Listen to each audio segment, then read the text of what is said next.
must be stopped, no matter the cost.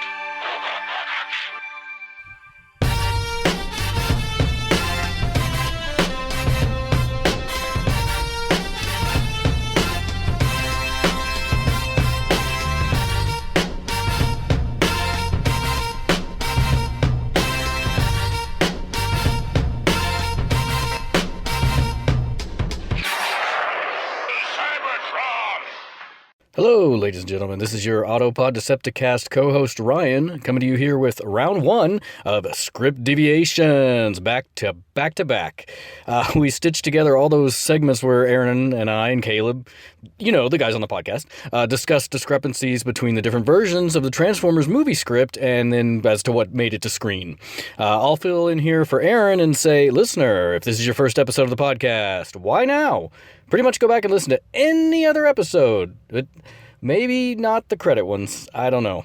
I would recommend starting from the beginning, but for a mid-series example of our greatness, everybody seems to universally love our Christmas special, episode 41, entitled, This is the Fun Part. Will we be doing a very special Christmas episode this year? I don't know, and speculation is non-binding. Script Deviations quickly became one of our favorite segments of the show, and it came about pretty organically, which is a creative way of saying we kind of fell ass backwards into it. Thrill as you listen to us awkwardly cobble together early slapdash conversations into an actual show segment that became pretty slick.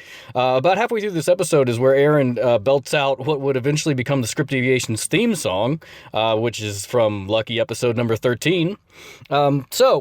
In this week's installment, we're covering episode 1 up to episode 20, which basically brings us to the point where Optimus Prime and the Dinobots come to bail Ultra Magnus's non-dealing ass out during the siege at Autobot City. So now, without further ado, I bring you Script Deviation Part 1.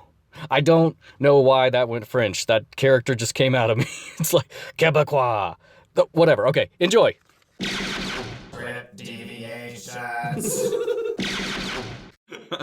But apparently in the original versions of the script, this was a planet of marble, and the creatures, the Lithonians, were going to be made of living rock. And I don't know why they changed direction. I'm glad they changed direction. That doesn't make a lot of sense.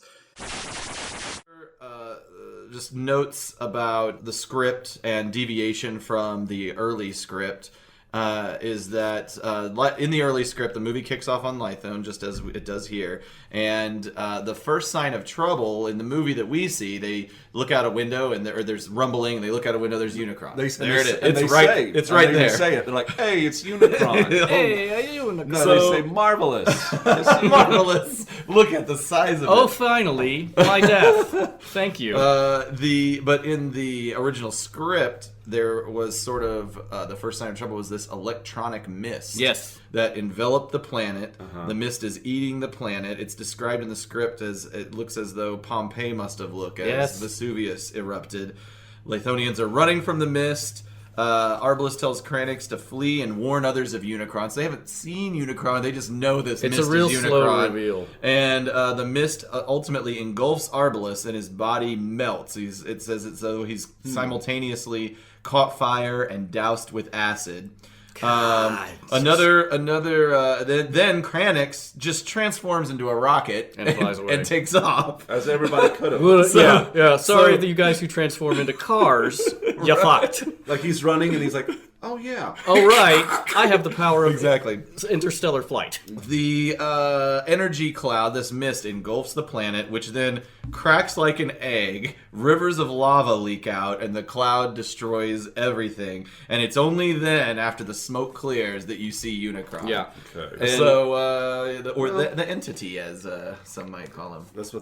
Is that what they did call him? Mm-hmm. Not the one I read. Like I started reading two different versions of the script last night, and I got about a third of the way through it to the Optimus and Megatron fight. The earlier one is more interesting in just it's terrible, and like Ron Friedman I assume it's Friedman is how you pronounce it, is the only credited writer, even though they had other people do different versions, because the first draft is it's rough. Like also like you were saying, the Mist, they in the one I was reading, it said it had like faces in it, or like it looked like monsters or demons or something like that. Did Ron Friedman have was he the main writer? He was the main writer. Yeah. Well, I think he got the credit for it. I'm not sure. It would be interesting to talk to Ron, and there's another gentleman, and if I'm going to probably mispronounce his name, Flint Dilly, I believe is how it's pronounced. So he's credited. He has a different credit. We'll find out in the next episode. It's not as writer. It's like story editor or something like that. And I believe that he actually wrote most of the script, but Ron Friedman, due to contractual things, gets the primary writing credit for most of the first for the first 2 seasons and the movie. I think it's a contract union thing. But I think Flint Dilly, this guy I brought up on screen, looks like, is the guy that actually penned most of it, or cleaned up maybe an early draft by Ron Friedman. I believe is how it worked. But maybe we'll get Flint and or Rod on the show to comment further. Oh, Open good. invitation. Well, yeah, I know that Ron, since we were probably offensive to one of you just now. Since I said the script was terrible. We'll talk about it. We are going to talk about what is the metaphors that why were driving the the story of Decepticons this differently movie. than the Autobots? Speaking of Ron Friedman, this was I think it was one of his really early scripts. If you can believe it, the deaths of the Autobots in the original script are much more brutal in this scene. Prowl is literally melted into scrap by Scavenger. And then Ironhide and Ratchet in that scene get shot so much they, quote, are fused together, then blasted apart and fall in smoking, glowing fragments, unquote. They fused together? That's horrible. So I read that same tidbit and I read a little bit further, but there still is the scene where where Ironhide reaches up and says no, which doesn't make sense in the context of that death, but anyway, yeah. Also, another script deviation at least on the version of we need to get in sync on the versions of the script we're looking at, but there's no scene where Laserbeak reports back. Like, he doesn't show back up and report back. He just, in the early script, you see him fly away from the Autobot moon base, and then it dissolves to this scene, essentially. That's not... implying that... Like, he's going to go tell them, and they're going to do something about it. That meeting takes place off camera. I think that adding that scene, though, really works a lot better, because you get reintroduced to the characters, and like you said, you get an automatic understanding of how the dynamic of these people work. And I know that some things have never changed. Like, Megatron instantly is just like shitting on Starscream from the beginning. Yeah.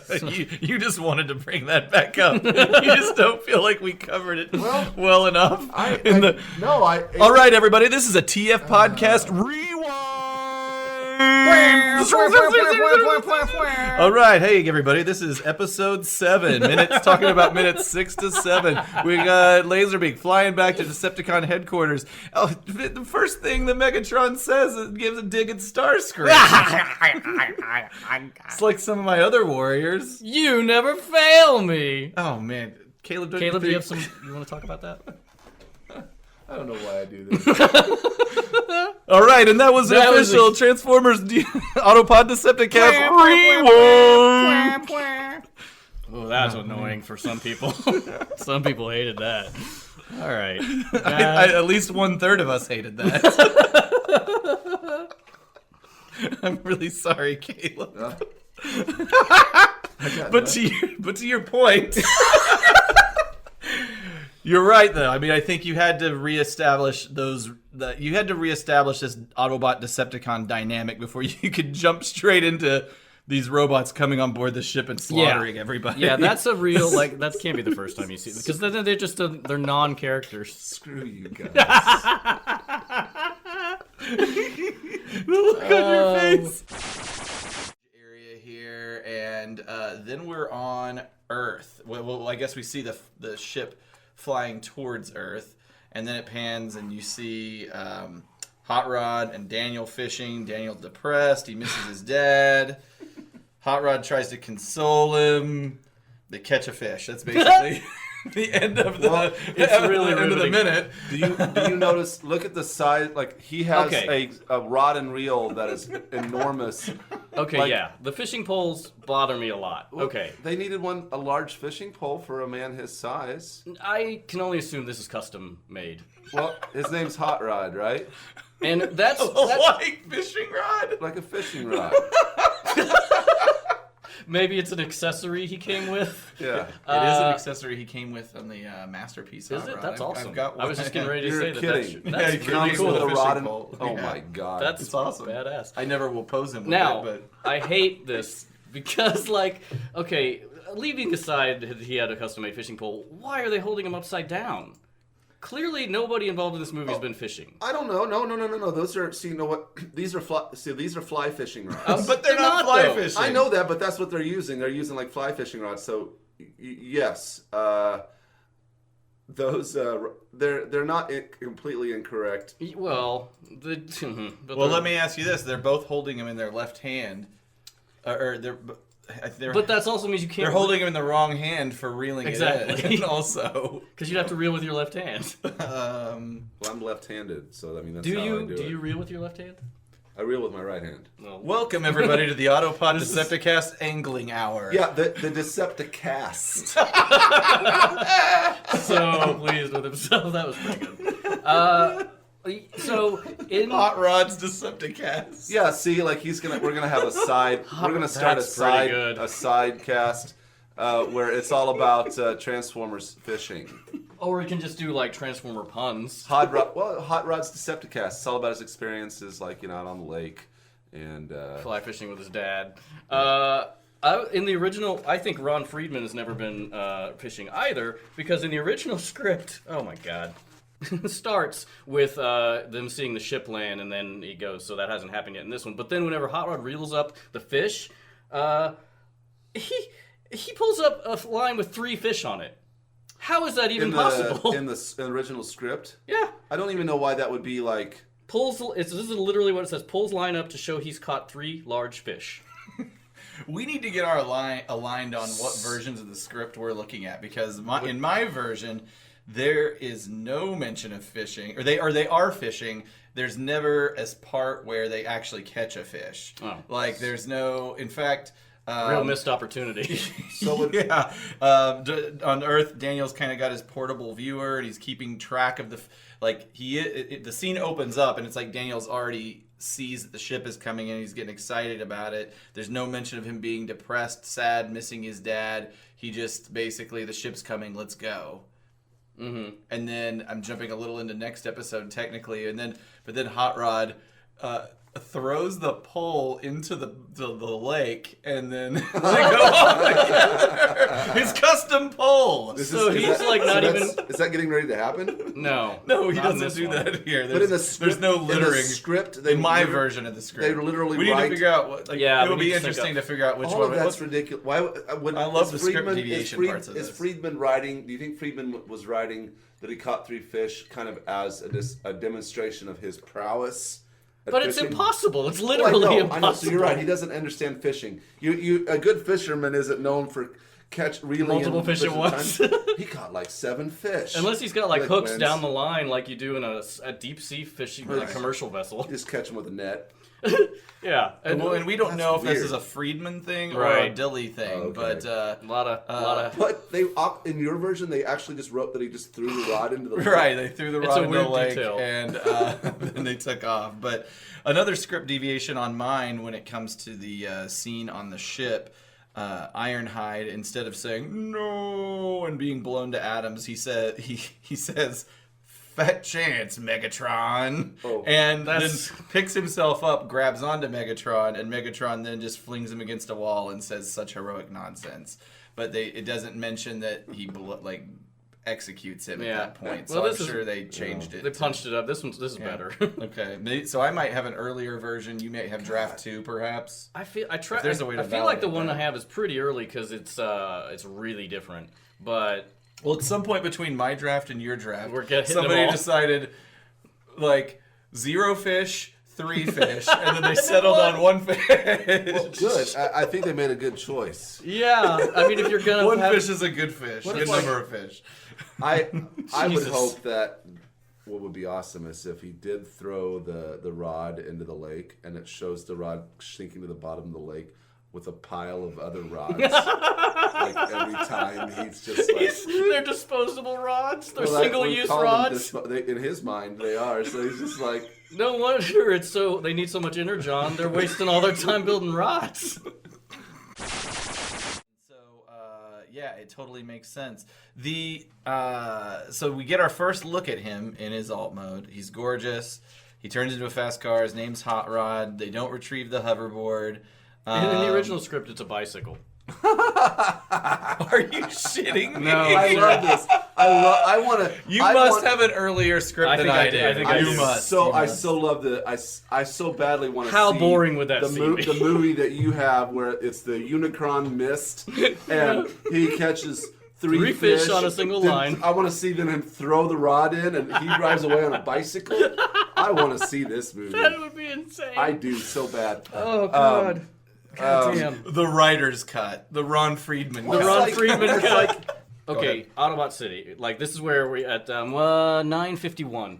We see Autobot City through the trees, and this is like this is part of the original script. I kind of wish they'd left in, but I think they cut for time. Because in the original script, it's much more obvious what Autobot City is, which is a huge energy production facility, which is why they're coming from the Cybertron moons to get energon cubes, because it doesn't make sense for Megatron to attack this city and they'd be destroyed unless it's their major source of energon. I see there's hydro. They're dealing with hydroelectric power. Yeah, so in this original one, Autobot City looks like a federal energy project gone mad. Here the Autobots are trying to exploit every known means of getting energy. The mountain is covered with solar panels, windmills spin in the valley, oil derelicts pump, there's oil apparently. All kinds of stuff going on. Far away hydroelectric dam, which is in there. In the background of these things, we should see various panel truck-type Autobots cruise up in the auto mode, do sacks of this energon, convert it to humanoid mode, load up their vans, throw it in the air, transform around it. That's not in the script, but to auto mode and then throw it to energon back to Autobot City. So they're cranking out power because they're building up.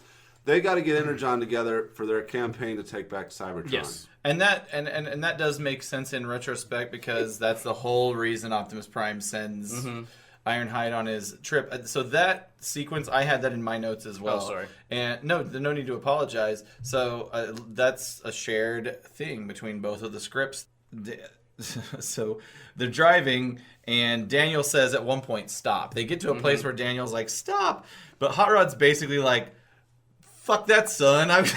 You ever heard of Lookout Mountain, you little bitch? Why settle for a piece down? He's trying to impress him. He's like, why do this when we can do this? But does Daniel not know about Lookout Mountain? Which, in the script I have, they tuck this out. Daniel says...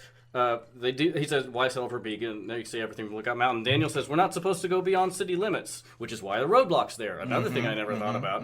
And then Hot Rod says, hey, what are you anyway? A Chromochicken? Which isn't even...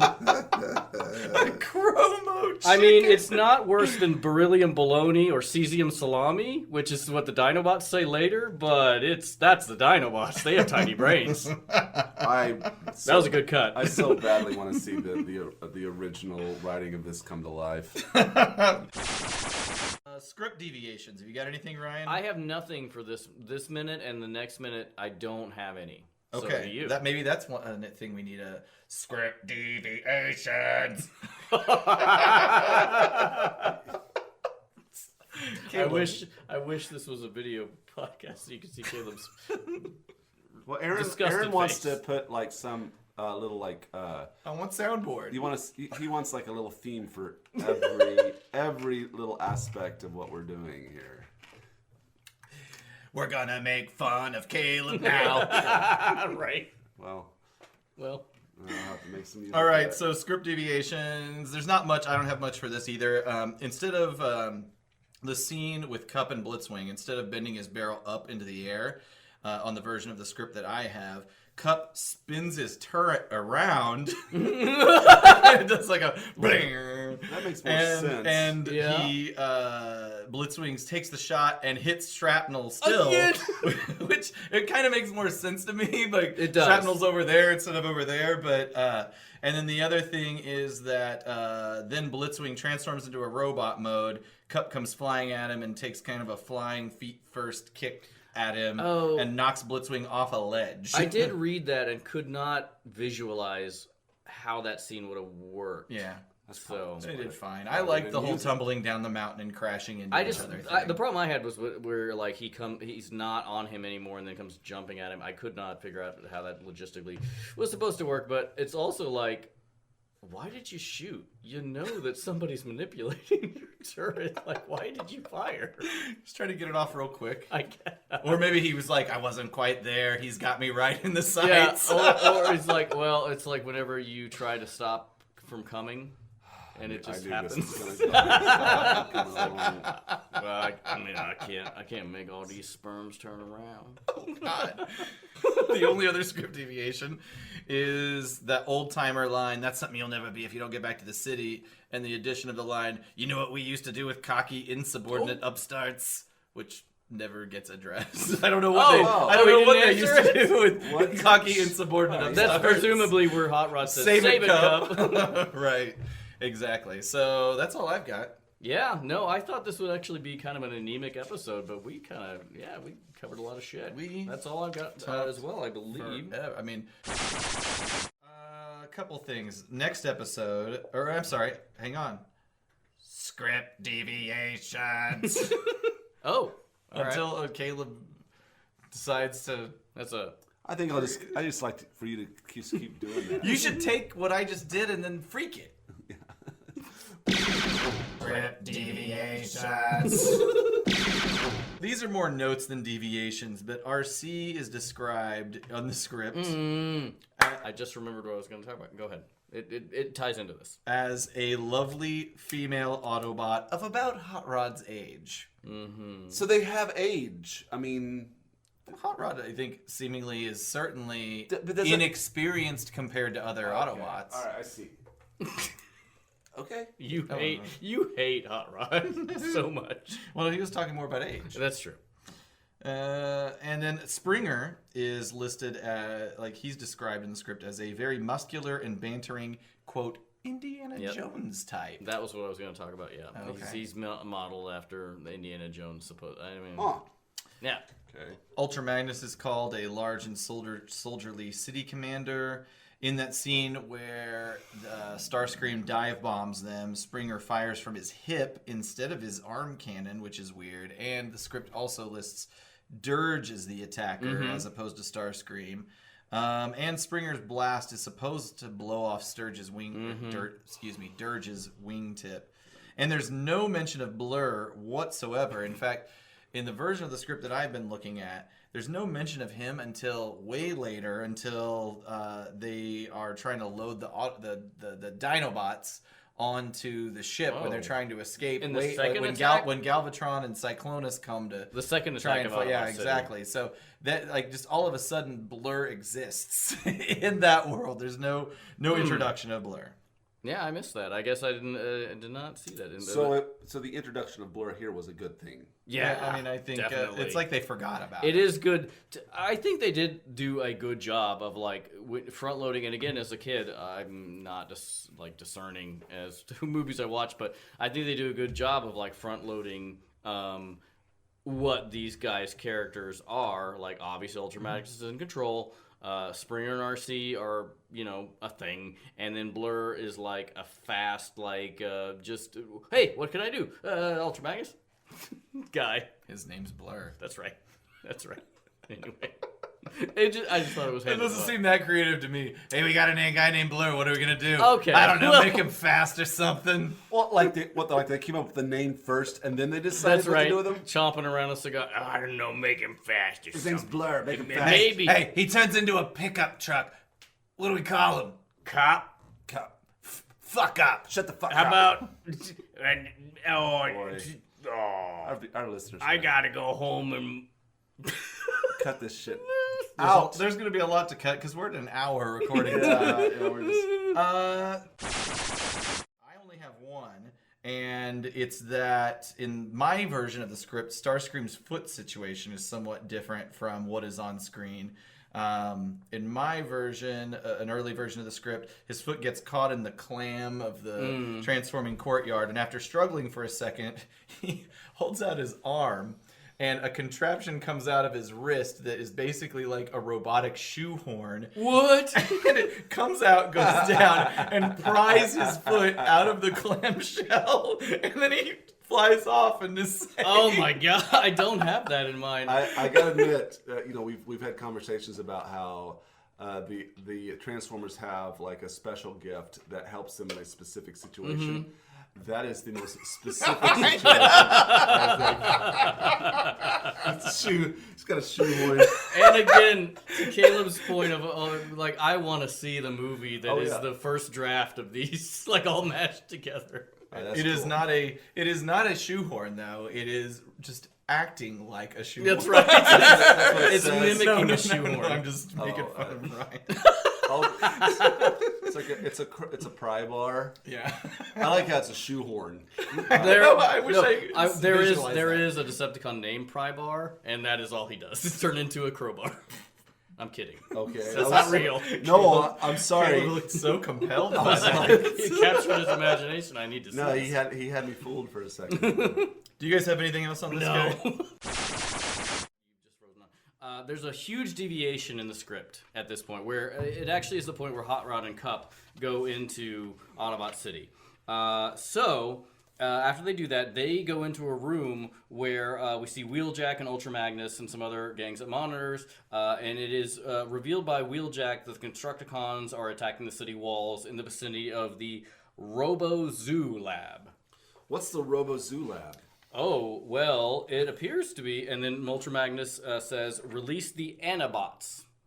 Then you get cut to the Constructicons, and they're attacking a portion of the city that, behind them, a door comes up, and like these Autobots come out that, tell me if these remind you of anyone. The Anabots, Simba is a lion, Pardu is a leopard, Shriek is an eagle, Thump is a buffalo, and Clump is a rhino.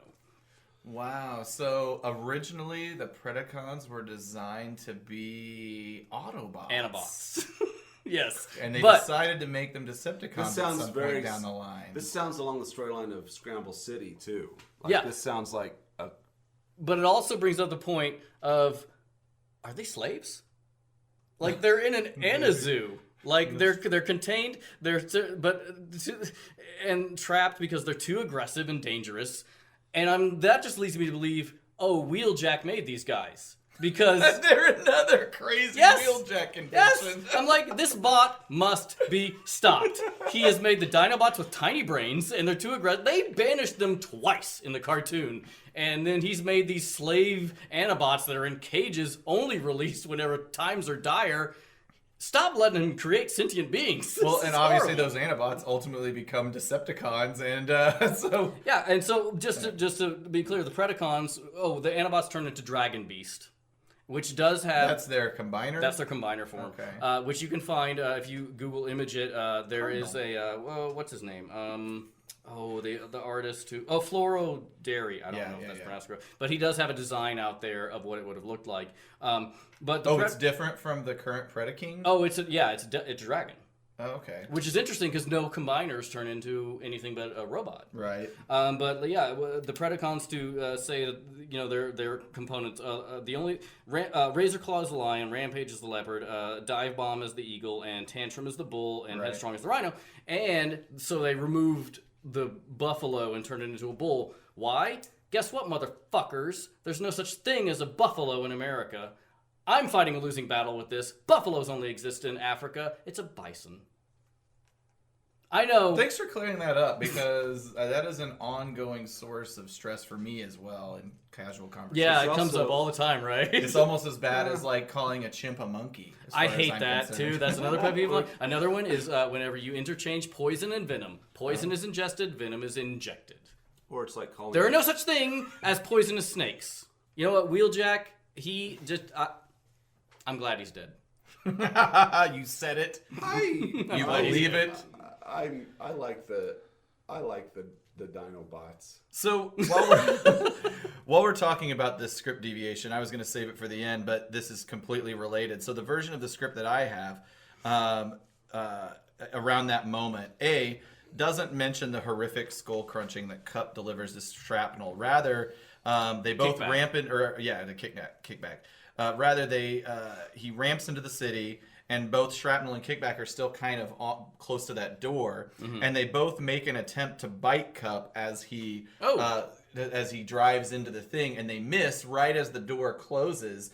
And it says in the script that so instead of biting on Cup, they chomp down on that door, and they chomp down so hard it breaks their teeth. What?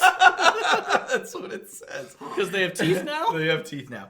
And also, additionally, once inside the city, there's a confrontation with Ultra Magnus, between Hot Rod and Ultra Magnus, where Ultra Magnus says to Hot Rod, "You can explain your security violations later, Hot Rod. Now man your battle station." And then Hot Rod gets all uppity and is like, "I don't have to explain my so-called violation to you or anyone." And Cup is like, "Later, Hot Rod." Oh, he's like, "All right, Dad."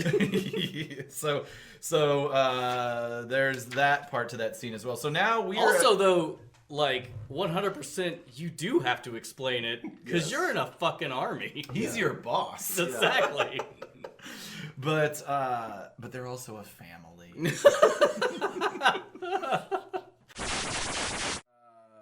Here, I have one extra line. Maybe if you've got it, I want you to do it. During the tape break-in sequence, Blaster has an additional line. Do you have that in your notes by any chance?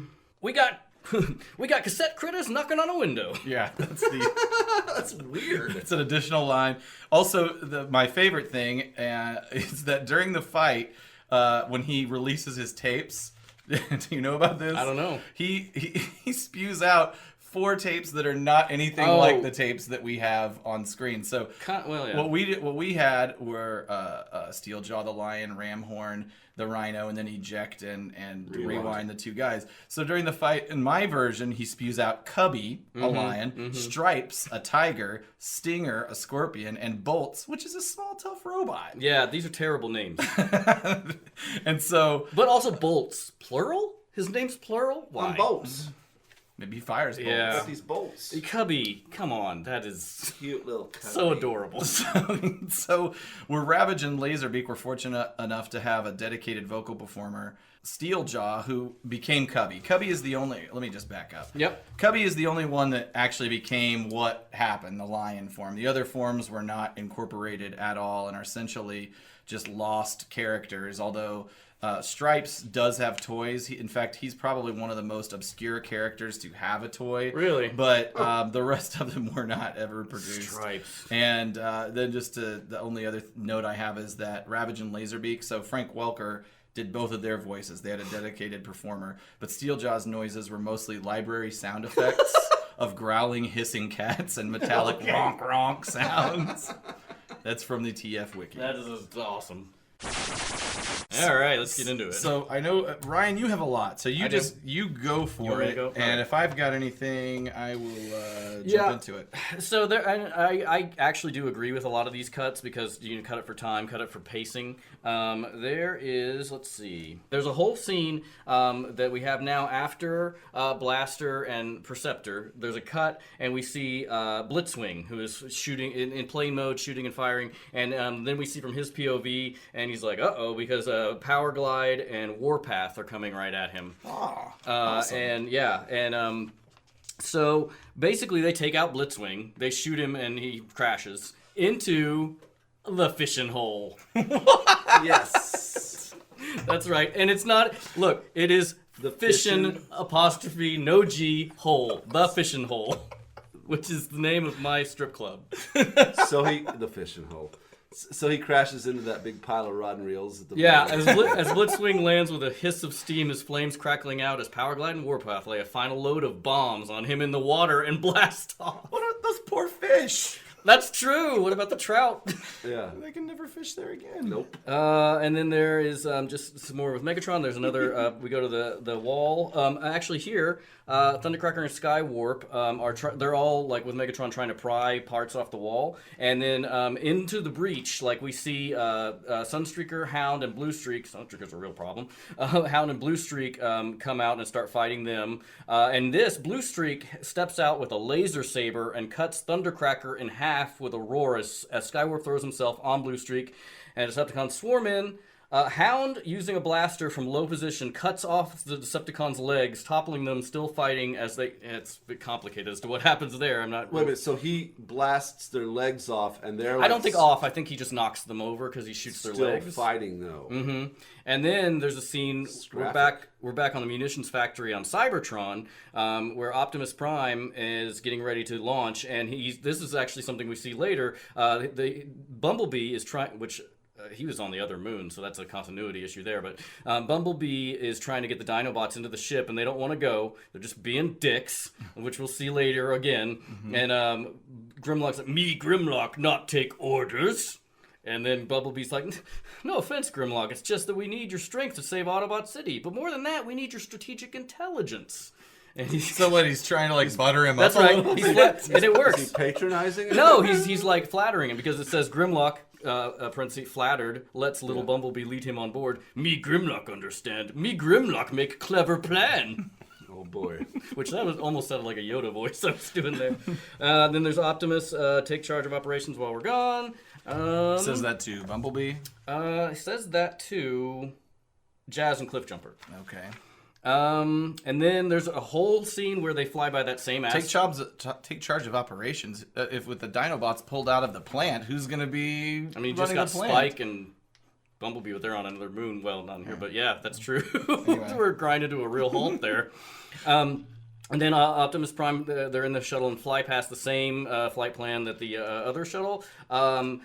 And do they see debris or any evidence of the past skirmish? No. Although Optimus Prime does say, let's see if I can do a voice.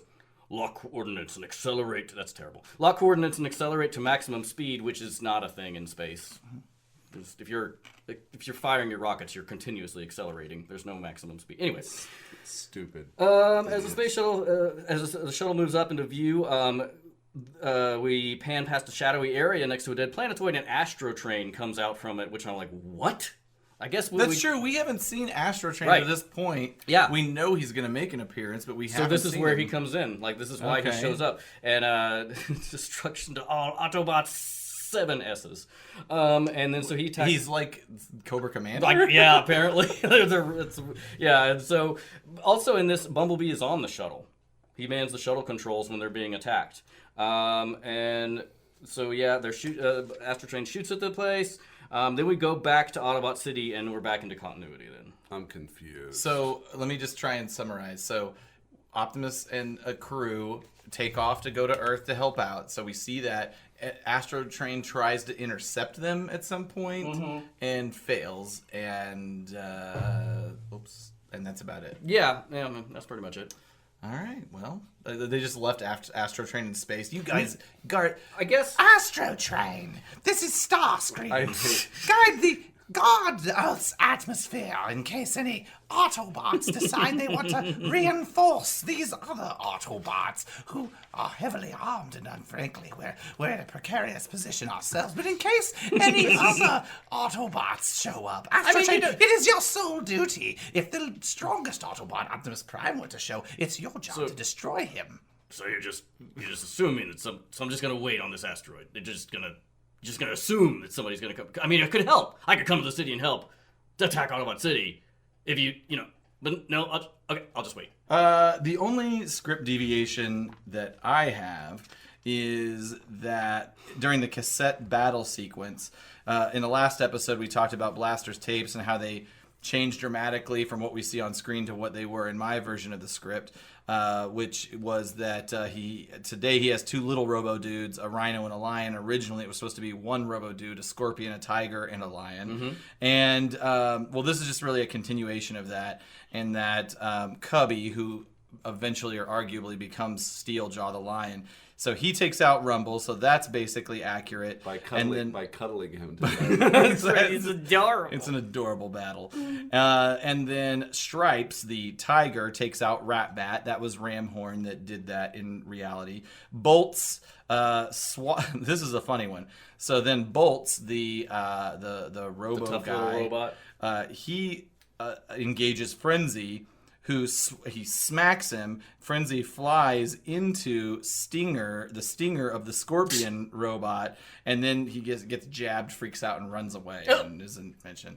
The other thing that I just want to bring up, we mentioned it a few episodes ago, that in my version of the script, which I think is one of the earliest ones, there's no mention of Blur still to this point. So even to now, the whole part about Blur, defending that tower underneath the cannon had not happened. No mention of Blur. Blur doesn't exist yet. I do, but you go for it. Okay. You'll probably have what I have. That's possible. I mean, these are kind of all over the place, but in the script I have, it doesn't show up until the Dinobots show up, but it's kind of interspersed. There is a part where there is one line that Springer says where he says, "I got better things to do tonight than die." The line in the script is, "Let's make sure he can't take advantage of it." Talking about Megatron, and I'm like, well, I'm glad they punched that up. By deleting it entirely. That's right. Let's just leave that out. And then inside the screen, whenever Devastator is punching the wall, it goes to Ultra Magnus, and he says to Wheeljack, "Devastator's almost reached our inner defense membrane," which is a weird. Why? It makes me sad to know that in a version of this script, Wheeljack was still alive. Yeah. But he had that zoo of Predacons or Autobots to. Oh, okay. Yeah. Go on. Oh, wow. Because the Ultra Magus says to initiate Dragon Beast, which is where the Anabots use their combiner mode to form a giant dragon, which is a mechano-like beast which breathes lightning bolts, which emerge from its maw like the stylized ocean waves in a Japanese print. So, okay, we know that the only reason, well, I don't know if it's the only reason, the main reason Autobot Combiners Superion Defensor aren't in this movie is because this movie was being produced concurrently with the television show, and the writers and producers of this movie they didn't get the memo that was happening, I guess, or just whatever. It's whatever happened. So, in the interim, they created this totally whacked out, crazy combiner to compete with Devastator. And anyway, it's just wild that they created the most psychedelic nutballs. It's really combiner. out there. Meanwhile, the guys doing the TV show create they're basic combiners. It's just, they're not trying to reinvent the wheel. There's a lot of baggage with the how the lightning is coming out. How do you say how it's coming out of the mountain? From his mouth, like stylized ocean waves in a Japanese print. You know, those jagged edges. Right, the famous Japanese print. It's by an artist called Hokusai. And Hokusai did like a series of these stylized waves.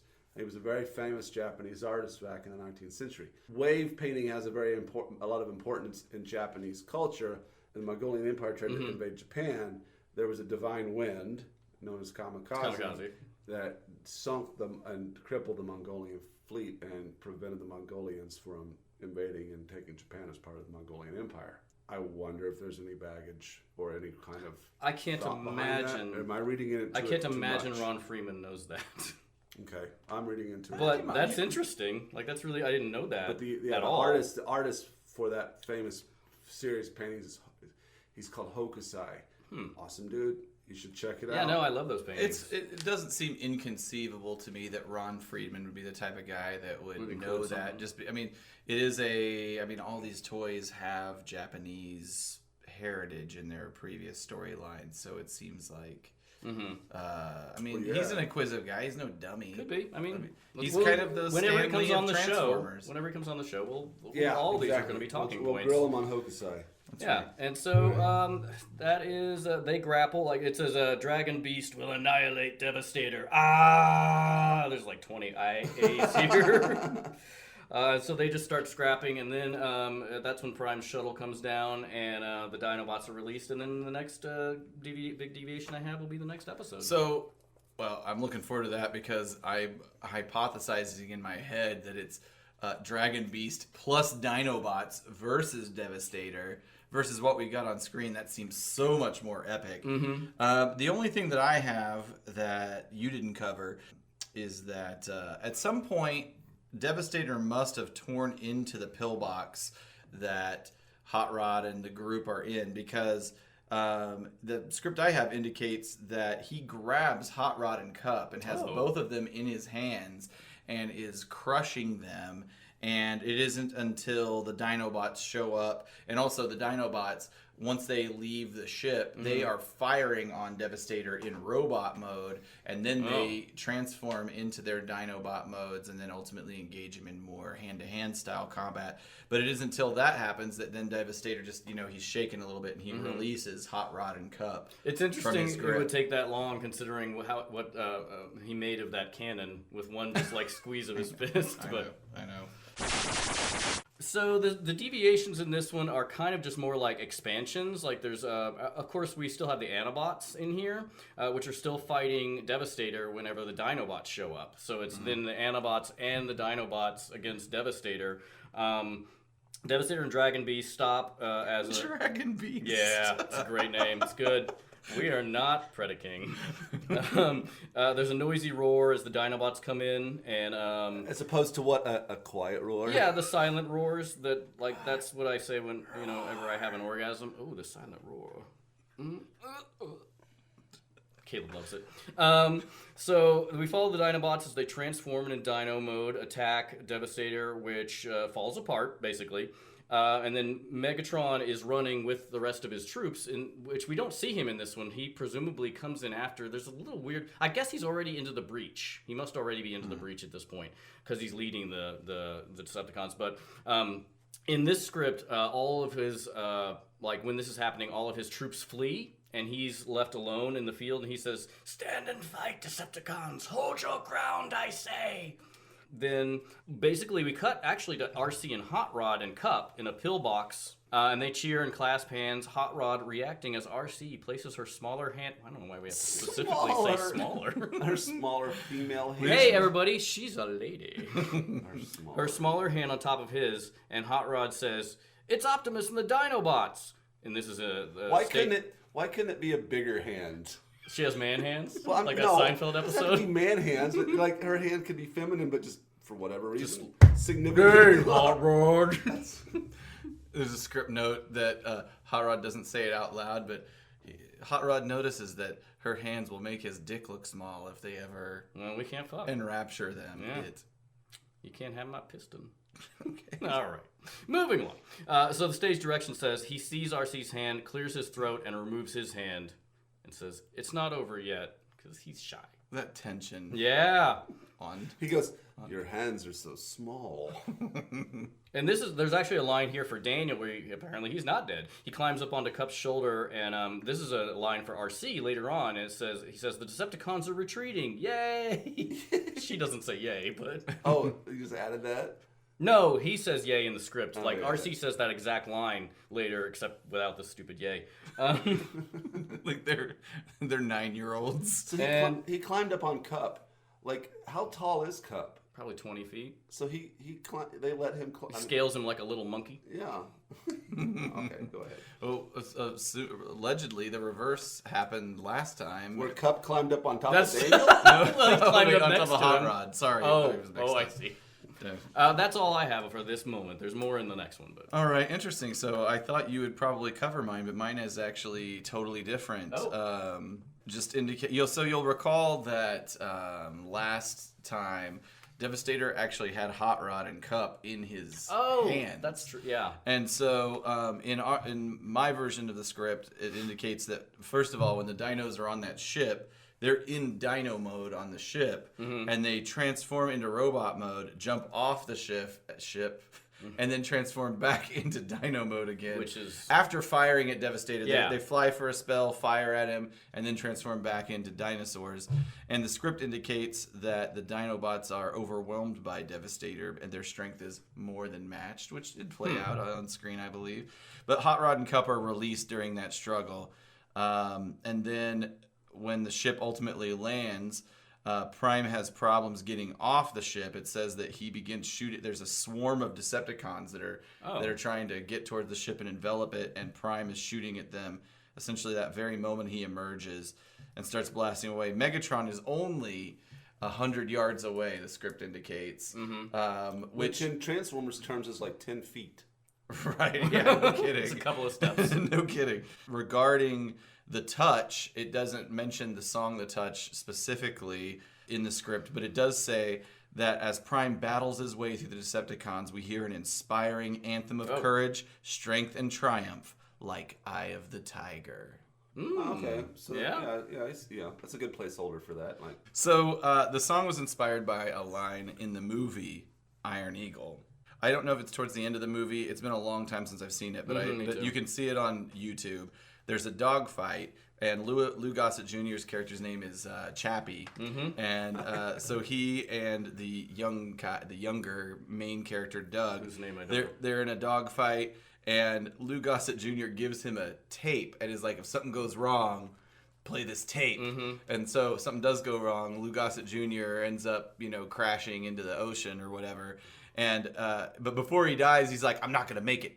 And he's like, play the tape. Play the tape. The kid puts the tape in, and it's a pre-recorded, kind of inspirational speech from Chappie, Lou Gossett Jr. to the kid. He tells the kid, Doug, God doesn't give people things he doesn't want them to use. And he gave you the touch. It's a power you have inside you, down there where you keep your guts, boy. And it's all you need to blast your way in and get back what they took from you. And so that inspired this song. Wow. Holy cow. Okay. So I guess Stan Bush is a fan of Lou Gossett Jr. I mean, that's a deep cut. That's interesting. And there it was, Script Deviations Part 1. And next week, Script Deviations Part 2. Did you guys enjoy this? I don't know. Are you still listening? I guess if you aren't, then you'll never know that I asked a question, and we will remain radio dark. So from your house to mine, happy holidays, and here we go into the future. Pistols at dawn. Bye, bye, bye.